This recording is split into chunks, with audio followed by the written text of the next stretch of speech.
Now Joab the son of Zeruiah knew that the king's heart was inclined toward Absalom. So Joab sent to Tekoa and brought a wise woman from there and said to her, "Please pretend to be a mourner, and put on mourning garments now, and do not anoint yourself with oil, but be like a woman who has been mourning for the dead many days. Then you shall go to the king and speak to him in this manner." So Joab put the words in her mouth. So the woman of Tekoa spoke to the king, and she fell on her face to the ground and prostrated herself and said, "Save, O king." And the king said to her, "What is your trouble?" And she answered, "Truly I am a widow, my husband has died.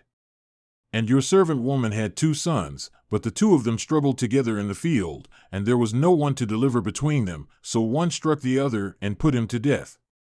And behold, the whole family has risen against your servant woman, and they say, 'Hand over the one who struck his brother, that we may put him to death for the life of his brother whom he killed, and destroy the heir also.' Thus they will extinguish my coal which remains, so as to leave my husband neither named nor remnant on the face of the earth."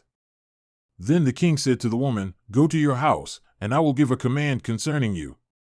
And the woman of Tekoa said to the king, "O my lord, the king, the iniquity is on me and my father's house, but the king and his throne are guiltless." So the king said, "Whoever speaks to you, bring him to me, and he will not touch you any more."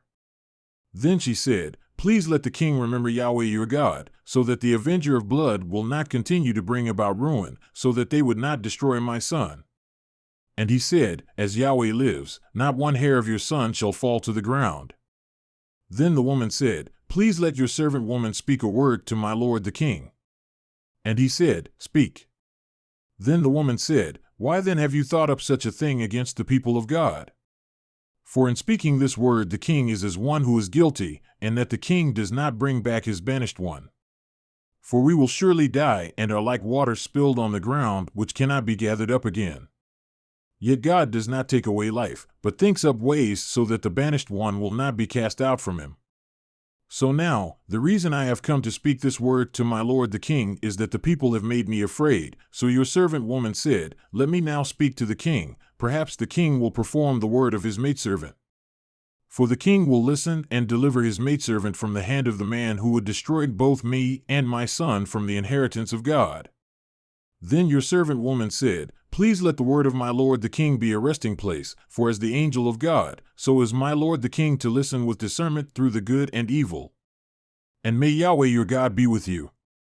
Then the king answered and said to the woman, "Please do not hide anything from me that I am about to ask you." And the woman said, "Let my lord the king please speak." So the king said, "Is the hand of Joab with you in all this?" And the woman answered and said, "As your soul lives, my lord the king, no one can turn to the right or to the left from anything that my lord the king has spoken. Indeed, it was your servant Joab who commanded me, and it was he who put all these words in the mouth of your servant woman. In order to change the appearance of things, your servant Joab has done this thing. But my lord is wise, like the wisdom of the angel of God, to know all that is in the earth." Then the king said to Joab, "Behold now, I have done this thing. Go therefore, bring back the young man Absalom." And Joab fell on his face to the ground, prostrated himself and blessed the king. Then Joab said, "Today your servant knows that I have found favor in your sight, O my lord, the king, and that the king has performed the word of his servant." So Joab arose and went to Geshur and brought Absalom to Jerusalem. However, the king said, "Let him turn to his own house, and let him not see my face." So Absalom turned to his own house and did not see the king's face. Now in all Israel was no one as handsome as Absalom, so highly praised. From the sole of his foot to the top of his head there was no defect in him. When he shaved the hair of his head, and it was at the end of every year that he shaved it, for it was heavy on him, so he shaved it, he weighed the hair of his head at 200 shekels by the king's weight.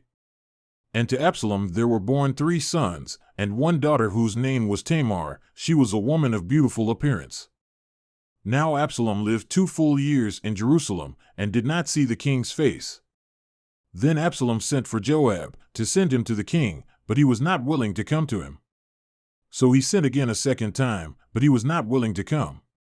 Therefore he said to his servants, "See, Joab's portion of land is next to mine, and he has barley there. Go and set it on fire."